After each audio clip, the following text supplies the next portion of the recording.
I touched down at JFK just after midnight, body exhausted, mind still spinning from the Dubai keynote.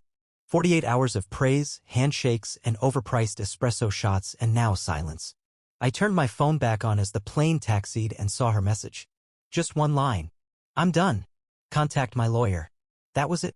No name. No apology. No explanation. My name is Dr. Heath Rowan. I'm 42 years old. I live in Manhattan and split time between my penthouse and my neurotech research facility in Cambridge. My wife, Evelyn, had once been my closest partner in both business and life. We met in grad school, built companies together, and made Forbes' top innovators under 40 list side by side. And now she was gone. With one sentence. I didn't freeze. I didn't cry. I didn't rage or crumble like people expect when they think of heartbreak. Instead, I blinked, tucked the phone into my coat, and exhaled. Fine. The Uber driver kept glancing at me in the rearview mirror, probably wondering what kind of man arrives from Dubai in a black Tom Ford coat and doesn't say a word the entire ride. At 2:12 a.m. I walked into my penthouse. Her closet had been emptied with surgical precision. No clutter, no chaos. Just a hollow echo where her perfume used to linger. I poured a scotch. Didn't drink it. I sat on the edge of her bed, no, my bed now, and opened my laptop. First call, Jason, my private investigator. He picked up on the first ring. I need a full report on Evelyn, I said. I want to know who she's been with, when, how long. Start with the lab conference she went to in Montreal last fall. And Jason, no leaks. Understood. Second call, Layla, my attorney. She's filed already? I asked. Not yet. But her lawyer emailed me notice of intent. It'll be official by end of week. Good, I said. We'll preempt it. I want the first motion on file. Heath, maybe sleep on it. Did I sound uncertain? No, she admitted. I'll start drafting. Third call, Nathan, my COO. She's walked out, I said flatly. Personal implications aside, she holds 15% equity across 2 ventures. I want every shared asset reviewed. Flag everything with her name on it. Jesus. Are you okay? I'm fine, I said. Get Marcus from legal and Elaine from finance on a secure call by 9 a.m. We'll restructure access by CB. I ended the call and finally took a sip of the scotch. It burned just enough. It wasn't about betrayal. Not yet. It was about control. The variables had shifted, so I was rebalancing the equation. We'd once talked about building empires. But Evelyn didn't just walk away from a marriage. She walked away from me. From what we built. And if she thought she could vanish with her silence and a lawyer, she didn't understand what kind of man she married. The game had started. She just didn't realize I was already 6 moves in. By the time most people were brushing their teeth that morning, Evelyn's financial access was already obsolete. I didn't warn her. I didn't leave a voicemail or send a petty message. I just had Elaine freeze all her corporate cards, revoke her travel perks, and terminate her access to the estate trust account we'd used for property and investments. It wasn't revenge, it was containment. A silent firewall between her and the life we used to share. By 10 a.m., my attorney had delivered a formal notice of financial severance to her legal team. Layla's tone on the phone was cautious. Look, Heath, she said, I get the impulse. But she hasn't filed yet. There's still a way to do this with some grace. She didn't send grace, I replied. She sent a command. I'm responding in kind. She'll push back. Let her. That afternoon, I sent a brief, firm message to her parents. We'd never been close, but I tolerated their presence for Evelyn's sake. Even gifted them a lakefront property outside Saratoga Springs when her father retired. It was modest by my standards but generous by theirs. The message read, effective immediately, the Saratoga deed is revoked. Legal transfer was conditional on marital status. Counsel will follow up. Simple. Clean. No emotion. Just a statement of fact. 10 minutes later, Evelyn's mother replied, You're acting like a monster. I didn't answer. I wasn't acting like anything, I was protecting my assets. By sunset, Jason called with an update. She's been with someone, he said. I kept my voice steady. Who? Dr. Kieran Holt. Familiar. The name landed like a blade pressed gently against the skin. Not enough to wound yet. Yes, I said. Very. Kieran had been one of my graduate students 10 years ago. Bright, cocky, eager to please. He'd spent months shadowing me, lingering at conferences, asking for career advice. I once called him the sharpest postdoc I'd ever mentored. Apparently, he'd taken that compliment and run it straight into my wife. Jason continued. They've been meeting regularly. Hotel lobbies, long drives. She was with him in Montreal last October, like you guessed. Records show they were booked under pseudonyms, but the PI in Quebec got the surveillance footage. It's him. I stared at the wall across from my desk where Evelyn's old sketch of the human limbic system still hung. She used to say it reminded her of how fragile we all were. Any photos? I asked. They'll be in your inbox by tonight. Good, I said, already pulling up Kieran's LinkedIn. Let's see how the protégé has been spending his time. He was now CEO of a neurotech startup in Boston. Low funding, big promises, familiar buzzwords. The kind of company that relies on charm and grant money to survive. I recognized the facade because I had once built it myself. The difference? Mine didn't need a benefactor. He had dined in my home, toasted champagne with us, called me mentor. And now he thought he could take something from me and walk away unscathed? No, that was not how this played out. It didn't take long to connect the dots. 3 months before Evelyn's message, Kieran's company, Neurocore Systems, had secured a contract with my firm. A small integration deal. They were to supply early-phase neural interface components for beta testing. Back then, I hadn't looked twice. The name had shown up on a short list my R&D team prepared. It had Evelyn's quiet endorsement too, written in a margin of a proposal, let's give him a shot. Now I saw it for what it was, a favor. A gateway. A backdoor. I called Nathan. I want the contract reviewed, I said. Line by line. If there's a clause that lets us terminate, use it. If there isn't, create one. Nathan hesitated. Is this personal, or? It's business, I said. Bad judgment by our vetting team. And I won't have this lab tainted by amateurs. That same afternoon, I reached out to 3 contacts at different funding agencies, DARPA, the NIH, and a private venture group I chaired. I didn't have to say much. Just a few phrases. Preliminary concerns. Ethical ambiguity. Early whistleblower chatter. That was all it took to pull Kieran's grant renewals into review status. I didn't stop there. The next morning, I had Kieran's name scrubbed from an international research symposium panel I was curating. I made 2 calls to research consortium heads suggesting Neurocore be temporarily suspended from confidential data access. Nothing official. Just caution. He wouldn't feel it yet. Not today. But the noose had started tightening. Then came Mara. My sister showed up at my apartment that Friday. She wasn't dramatic about it, just rang the bell and walked in like she always had. I need to talk to you, she said. I poured coffee, already tired. You knew, I said. Didn't you? Mara sat on the armrest of my couch. She didn't deny it. I suspected, she said quietly. A while ago. Evelyn got cagey. Always texting. Always gone. I didn't have proof. You didn't need proof, I said. You had instinct. You chose to say nothing. I didn't want to hurt you. You thought silence would protect me? I thought maybe it was nothing serious. Maybe she was just lost. I laughed bitterly. She wasn't lost. She was calculating. Mara's eyes flashed. You don't get to pretend you didn't see it coming. You buried yourself in work. In control. You stopped talking to her like she was a person. She stopped deserving it. She was lonely, Heath. So she slept with a former student? Mara said nothing. Her silence told me everything I needed to know. I stood and walked to my desk, opening a drawer. I've pulled your foundation's grant, I said flatly. Effective immediately. Your nonprofit will need to find new funding. She blinked. You're cutting me off? You're not collateral, I said. You're a participant. You made a choice to keep quiet. That's cruel. It's consistent. Mara stood slowly as if she'd aged 5 years in that moment. I stayed silent to keep peace. That's all I ever tried to do, with Mom, with you, with Evelyn. I've spent my life trying to keep you from becoming this. This. A man who sees betrayal in every shadow. I didn't respond. She left without another word. By nightfall, I had instructed Elaine to initiate a full audit of Neurocore's financial records through our compliance partners. If Kieran had even bent a rule, I would find it. Let him run. Let him scramble to stabilize his fragile empire. Every lab visit, every press release, every puffed-up pitch deck, it would all collapse under the weight of facts. The mentee wanted to rise on my shoulders. Now he'd learn what it felt like to fall from them. The first domino fell 2 weeks later. Neurocore's research facility was flagged for irregularities by an anonymous source. The inspection was swift. Unannounced. Jason's intel said they were tipped off by someone close to the company. I didn't tip them directly, I just made sure they were listening when the right whispers floated past. A few days after the inspection, a small biotech journal published a quiet but damning op-ed from a former Neurocore employee calling the lab a house of mirrors, all shine and no substance. That's when she called me Lila Benton. I remembered her from a dinner party a few years back.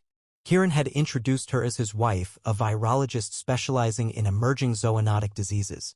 Sharp, impressive, someone I would have hired myself under different circumstances. Now she sounded tired. Her voice on the phone had that flatness people get when they're halfway past caring. "I'm aware of what you've been doing," she said. "The shutdowns. The leaks. The blacklist. I didn't deny it. Then you know why I'm doing it." There was a pause. "I want to help." That got my attention. She met me in Cambridge at a quiet wine bar frequented by faculty types. She arrived precisely on time, no makeup, no posturing. Just facts. "I found bank statements," she said, sliding a folder across the table. "Offshore transfers. Dummy accounts. He's been rerouting grant funds for over a year." She pulled out a second folder. "These are falsified reports, lab trials showing efficacy where there was none. He faked results to boost the company's valuation." I flipped through the papers slowly. They were airtight. "What do you want in return?" I asked. She didn't blink. "I want full tuition covered for my kids. They're 10 and 13. I want them in good schools. No debt hanging over them. And a lab tech position for my brother," she added. "He's solid. Biology undergrad. Needs a break." I leaned back, watching her.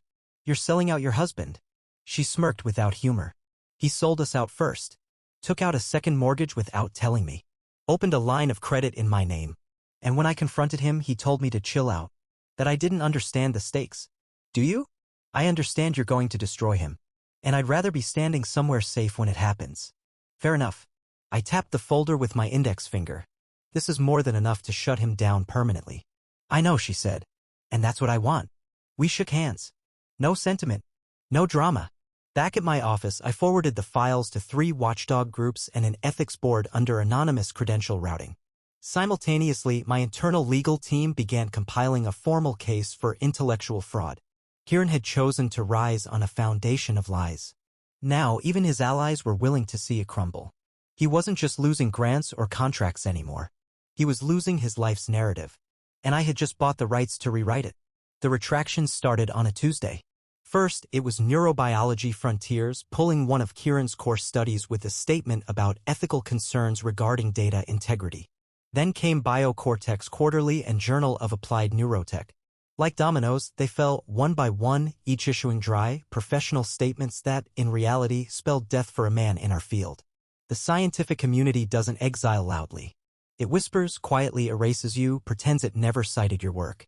At the same time, whistleblowers began stepping forward, anonymous emails to the grant offices, letters to ethics review boards.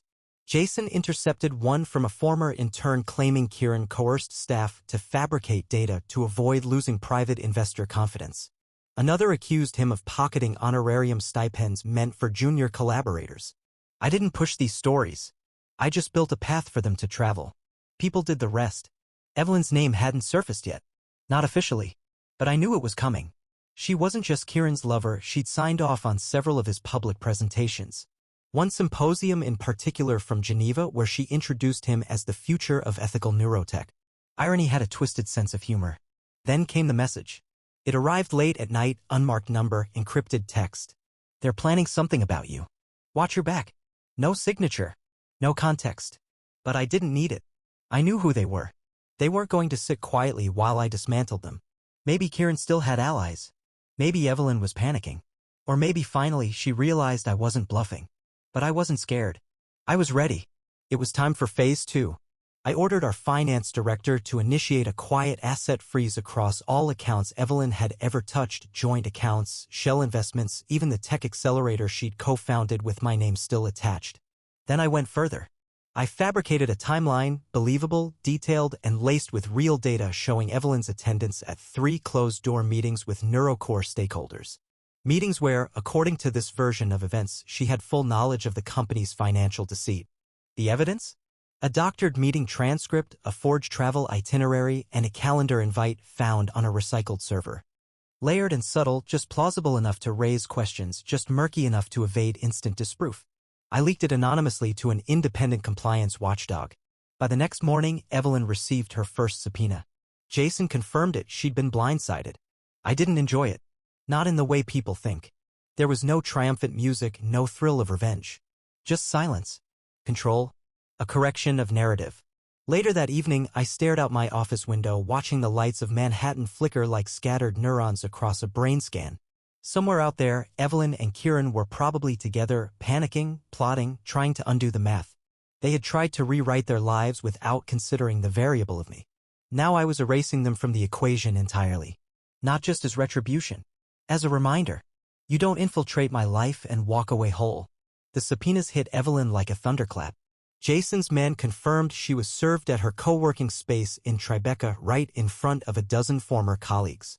One of them snapped a photo that ended up online, her standing in the glass lobby, jaw slack, manila envelope in hand, as if the earth had tilted under her heels. By that evening, her credit cards stopped working. She called me at midnight. I let it ring until voicemail picked up. Then she called again. The third time I answered. Heath, she breathed, her voice raw.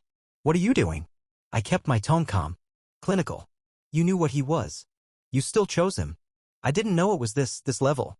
He told me the data issues were minor. Just formatting errors. That she broke off, swallowed. Lying, I said flatly. He told you what you needed to hear to keep you in bed and at his side. You enabled him. She was quiet for a moment. Then, softly, you're trying to destroy me. No, I said. I'm offering clarity. If he truly loves you, Evelyn, he'll save you. The line went dead. 2 days later, Jason tracked Kieran's departure, a 2 a.m. flight out of Montreal under a false name. He used the same escape package I'd planted weeks earlier, a breadcrumb trail of forged options, fake safe zones, temporary contacts. All visible if you were scared and desperate enough to take the bait. He vanished like smoke. No press release. No apology. Just absence. That same night, Evelyn received a package at her apartment, a plain manila envelope with $50,000 in cash, a fake passport under the name Carla Denton, and a one-way ticket to Hanoi. She must have known who sent it. She called again. This time, I picked up on the first ring. What is this? She asked, breath shaky. Your off-ramp, I said. Kieran took his. Now it's your turn. You want me to disappear? I want closure, I said. You were part of this, Evelyn. Whether by ignorance or design.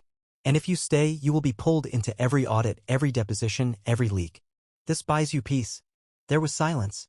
Then, quietly, this isn't who you used to be. You never understood who I was. She hesitated. And if I take this, what happens to my name? I leaned back in my chair, watching the city through the glass. Nothing. You'll vanish. Quietly. I'll make sure no one comes looking as long as you don't try to pull me into the fallout. And if I don't take it? I didn't answer. I didn't need to. 3 days later, her phone was disconnected. Her building's doorman said she'd moved out in the middle of the night. The ticket was used. The passport activated. She left no trail. Evelyn Rowan ceased to exist. I poured a drink that night, not in celebration, but in conclusion. A chapter had ended. Not with fireworks, not with forgiveness. Just silence. A perfect exit. One I had designed. Kieran Holt was now officially a fugitive. Within a month, his company's website redirected to a 404-page. Investors were suing. 2 former collaborators went public, calling him a master of synthetic success. And the Geneva Ethics Board released a full report, every line damning, every detail backed by evidence, much of it from Lila's dossier. I didn't attend the hearings. I didn't need to. I'd already written the ending. Evelyn, for all intents and purposes, no longer existed. Jason confirmed she boarded her flight from Toronto under the Denton alias. She withdrew the remaining funds from the bank in Hanoi. After that, nothing. No social. No traces. No forwarding address. Exactly as designed. On a brisk Thursday morning, I hosted a major media event in Boston. My team unveiled our new neural interface platform, Polaris, a seamless, non-invasive implant designed for patients with degenerative motor conditions. Years in the making, built on actual science, real testing, real breakthroughs. The praise came quickly. The Times called it the future of ethical augmentation. CNBC pushed a segment calling it Rowan's return to legacy tech. For most of the world, this was my victory lap. At the hotel suite that night, I loosened my tie and turned off the lights. My team was out celebrating. I wanted quiet. The suite was on the 30th floor, with windows overlooking the skyline. I sat in the dark with a glass of rye, just breathing. That's when I saw the box. Small. Wrapped in matte black paper. Sitting neatly on the side table I hadn't touched since check-in. No note. No return label. Inside was a cufflink. Not just any cufflink, my cufflink. One of a pair Evelyn had given me 6 years ago. engraved with a phrase we used to say under our breath during investor meetings and product demos. Nothing real is ever fragile. The engraving was exact. It had to be her. Or someone close to her. Possibly Mara. Someone reminding me that all this, everything I had done, orchestrated, perfected, was still rooted in something breakable. Not legally. Not financially. Emotionally. I stared at it for a long time, the cufflink gleaming under the lamp I finally turned on. In the mirror, I didn't look like a man who had one. I looked intact, but not whole. You don't cut out disease without leaving scar tissue. I placed the cufflink in the drawer and slid it shut. Then I picked up the phone and called down for room service. Not because I was hungry, just to fill the space. Because for all the systems I'd shut down, all the enemies I'd buried under the weight of their own deception, there was still this one truth. No matter how clean the surgery, the ghost always lingers. Winter had melted into early spring by the time I finally returned to the lake house. The one in upstate New York, quiet, tucked into the woods like a secret. Evelyn had once called it the only place we ever agreed on without arguing. That was a lifetime ago. Now it was just mine. I sat at the edge of the dock, blueprint documents in hand, plans for our upcoming expansion in Southeast Asia. The lab in Da Nang was nearly ready. Talent lined up, contracts finalized. Polaris had already received early clearance in Singapore. In the world of biotech, I had never been more respected, more feared. And yet, there I was, alone, with no one to show it to. Just the creak of old wood and the hush of water lapping against the shore. Mara never reached out again. Her nonprofit was floundering without the grant money. She hadn't emailed, hadn't called, not even a bitter public statement. Just silence. I assumed she understood. Everyone makes a choice. Hers had a price. At the lab in Cambridge, I was meeting with a new protege, a bright, loyal postdoc from Caltech named Nira. Sharp as a scalpel and twice as fast. She'd been assigned to assist with the Polaris upgrade pipeline. On her first day, as she walked me through her onboarding checklist, she paused. I saw Evelyn Rowan's name listed on some of the older IP filings, she said. She used to work with you, right? Was she involved in the neural interface groundwork? I didn't hesitate. Irrelevant, I said, without looking up. Nira blinked. Got it. She didn't bring it up again. That night, back at the lake house, I opened the desk drawer in the study. I hadn't touched it in weeks. There it was, the cufflink. Still resting where I left it in Boston. I picked it up, held it between my thumb and forefinger. The engraving caught the light just so. Nothing real is ever fragile. What a lie. We'd told ourselves that back when we still believed we were special. Invincible. Like brilliance would shield us from decay. From loneliness. From betrayal. We were wrong. I stood, walked to the fireplace, and lit the kindling. When the flames grew steady, I dropped the cufflink into the fire. No ceremony. No final words.